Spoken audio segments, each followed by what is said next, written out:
Defence Minister Rajnath Singh has asked the International Monetary Fund, or the IMF, to reconsider its $2.1 billion bailout to debt-ridden Pakistan, as it allows terrorists to in fact use its soil for launching state-sponsored attacks against Indian citizens. Now, a day after he visited Jammu and Kashmir, a defence minister is at the Bhuj Air Base in Gujarat. Remember, viewers, that in the midst of the recent military tensions, the Pakistani army attempted and failed miserably to target India's Bhuj using drones. The Bhuj Air Base was one of the installations targeted by the Pakistan military last week. Now, here's what the defence minister said in Bhuj. निश्चित रूप से international monetary fund से आने वाले $1 billion के बड़े हिस्से को टेरर इंफ्रास्ट्रक्चर को फंड करने में इस्तेमाल होगा, ऐसा मेरा मानना है। क्या यह इंटरनेशनल मॉनेटरी फंड IMF द्वारा, जो कि एक इंटरनेशनल ऑर्गेनाइजेशन है, उसके द्वारा इनडायरेक्ट फंडिंग इसे नहीं माना जाएगा? मैं दुनिया के लोगों के सामने यह सवाल रखना चाहता हूं।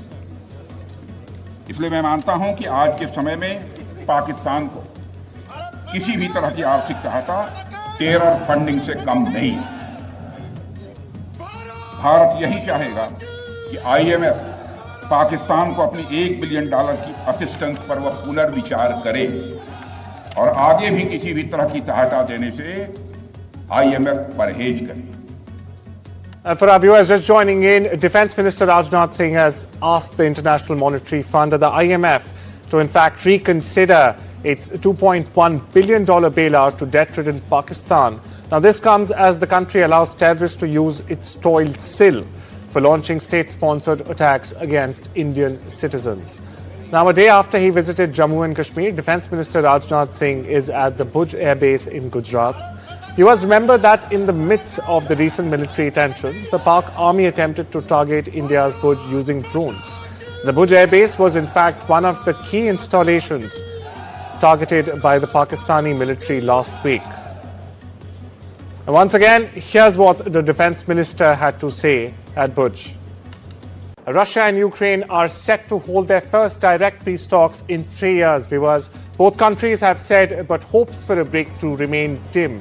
This after Russian President Vladimir Putin spurned an offer by Ukrainian President Volodymyr Zelensky to in fact meet face-to-face in Turkey. Zelensky said he was sending a team headed by his defense minister to Istanbul for the talks, even as he said the Russian delegation did not include anyone who actually makes decisions, accusing Moscow of not only making efforts to end the war but also ignoring Zelensky altogether. Now, Zelensky's announcement on Thursday comes after the Kremlin, in fact, said Putin had no intention to meet with him in Turkey, sending instead a junior delegation for the planned talks. It's a move that Estonian Foreign Minister Margus Sana has said was like a slap in the face. Listen to what the US President Donald Trump had to say meanwhile. Після того, як ми зрозуміли рівень російської делегації, ми бачимо, що вони, на жаль, дуже несерйозно ставляться до реальних перемовин.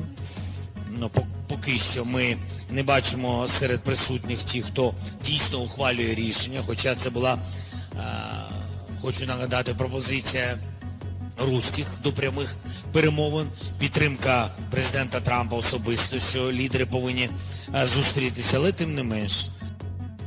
He wasn't going to go. He was going to go, but he thought I was going to go. He wasn't going if I wasn't there. And I don't believe anything's going to happen, whether you like it or not, until he and I get together. But we're going to have to get it solved because too many people are dying. Thank you. You're going to land right now. Thank you. Thank you, sir. India-US trade talks are progressing well, Commerce Ministry says. Now this as a team from India, in fact, led by Commerce and Industries Minister Piyush Goyal, will be going to Washington for further discussions. Here's what the Foreign Minister Jaishankar had to say, in fact. Listen in. What we've heard on this particular visit by Minister Goyal is the fact that he's scheduled to meet two very important US figures of this Trump administration. Number one being the US Trade Representative Jamieson Greer. Number two being his Goyal's counterpart in the US Commerce Secretary Howard Lutnick.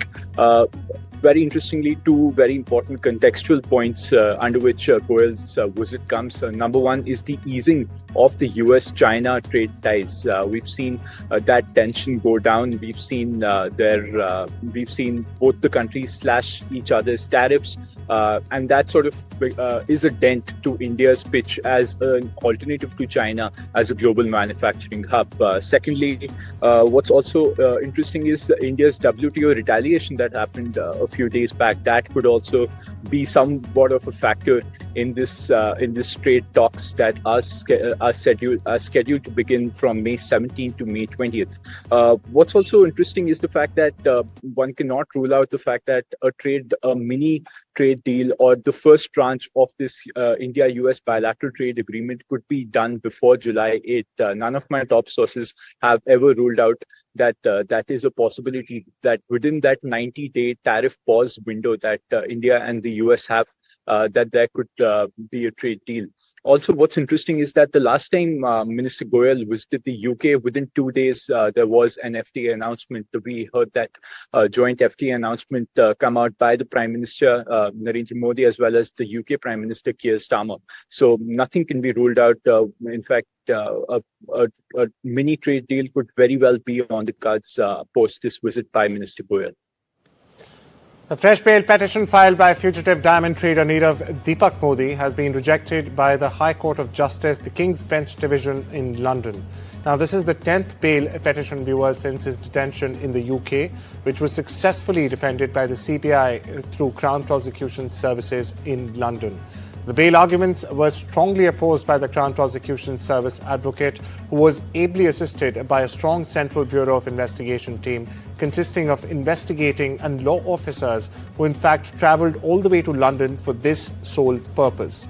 The CBI successfully defended the arguments, which resulted in the rejection of the bail for the 10th time. Fugitive businessman Nirav Modi's bail plea has been rejected. President Donald Trump has pledged to strengthen US ties to the UAE and announced deals with the Gulf state totaling over $200 billion. In fact, and the two countries also agreed to deepen cooperation in artificial intelligence, or AI. Now, after Trump's meeting with UAE's President Sheikh Mohammed bin Zayed Al Nahyan, the White House has said he announced deals that include a $14.5 billion commitment from Etihad Airways to invest in 28 Boeing 787s and 777X aircraft powered by engines made by America's GE Aerospace. Listen in. I have absolutely no doubt that the relationship will only get bigger and better. Your relationship and mine can't get better, so I can't say it's going to get better because it's at the highest level it can be. But our countries will work together. We've become a very hot country. We were not such a hot country 6 months ago. And now I think we're the hottest country, if you want to know the truth. And Donald Trump says Iran has sort of agreed to the terms of a deal on the future terms of its nuclear program. In fact, on a visit to Doha, the US president said, and I'm quoting here, "I want them to succeed. I want to end up being a great country. But they can't have a nuclear weapon. It is very simple, really. It's not like I need to give you 30 pages worth of details. It's only one sentence. They cannot have a nuclear weapon." Listen in. And you probably read today the story about Iran has sort of agreed to the terms. They're not going to make, I call it in a friendly way, nuclear dust. We're not going to be making any nuclear dust in Iran. And we've been strong. I want them to succeed. I want them to end up being a great country, frankly, but they can't have a nuclear weapon. That's the only thing. It's very simple. It's not like I have to give you 30 pages worth of details. There's only one sentence. They can't have a nuclear weapon. Amid the backlash in India over Turkey's support for Pakistan in the India-Pakistan conflict, India's civil security regulator, the Bureau of Civil Aviation Security, or the BCAS, on Thursday, in fact, revoked the security clearance of an Indian arm, Celebi Airport Services India of Turkey headquartered airport ground handling major Celebi aviation holdings in the interests of national security with immediate effect. Scripting a new chapter in regional dynamics, External Affairs Minister S. Jaishankar has spoken with Taliban's acting foreign minister Amir Khan Muttaqi over an official phone call. Now, this call, viewers, assumes significance as it is the first ministerial level outreach by India to Afghanistan's Taliban administration. Dr. Jaishankar, in fact, called Mr. Muttaqi comes days after Afghanistan's Taliban regime, which New Delhi is yet to officially recognize, just by the way, condemned the Pahalgam terror attack. The Department of Homeland Security and Secret Service are investigating a social media post by former FBI Director James Comey that several US officials are interpreting as calling for the assassination of President Donald Trump, the US Homeland Security Secretary has said. My colleague Vishal joins me for more on this story. Vishal, seashells and a number, a cipher number at that. What do you make of this? So what the authorities and the Republican Party and its supporters are saying is that the numbers 8647 actually denote the fact that it's a threat on Trump's life. 86 is a number widely used by mafia in the US to say that someone needs to be executed. And 47 is the number, the 47th president of the US, which is Donald Trump. So if you combine the two, it is a direct threat on Trump's life. But so far, there is no concrete proof to ascertain that James Comey has given this threat to Trump. But authorities nonetheless are investigating because there have been, as you and I and the viewers know, that there have been repeated attempts on Donald Trump's life, particularly in the year 2024 when there were 2 attempts on his life. And also the fact that there has to be some connection between the past because Trump and Comey both have they share some kind of history because back in 2016 when the poll campaign was going on, there was a big case spearheaded by FBI that involved a connection between Trump campaign and Russia. And that was when Comey was fired by Trump. There was another investigation in which Hillary Clinton was involved. So all of that led to James Comey's firing. And so there has been a history between both the leaders, and that since then Comey has been quite critical of Donald Trump. So all of that could be considered by the authorities when they start this investigation, when they escalate this investigation. The investigation has already started. And this controversy, of course, will only explode after this. But for the time being, thank you for getting us and our viewers the latest. Now, moving on and staying with the US, the Supreme Court justices have in fact expressed concerns about allowing President Donald Trump's radical reinterpretation of the Constitution's guarantee of birthright citizenship to in fact go into effect while litigation still continues. In an unusual move, the court heard oral arguments on a series of Trump administration emergency requests seeking to limit the scope of nationwide injunctions that blocked the plan almost as soon as it was announced in January this year. The World Health Organization of the WHO has issued a warning, in fact, about the slowing pace of global health progress in its World Health Statistics Report 2025, which was released earlier this week. The report highlighted that by the end of 2024, about 1.4 billion more people were living healthier lives, surpassing the target of 1 billion. Now, this is thanks to initiatives such as smoking control, improved air quality, and better basic health conditions.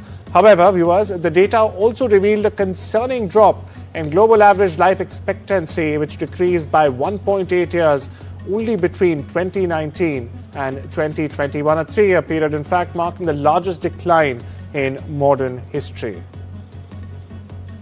Dozens of farmers and activists gathered outside the Executive Yuan building in Taipei on Friday to protest against the Taiwanese government's plan to pursue a zero-tariff import policy with Washington, fearing its impact on the agricultural sector.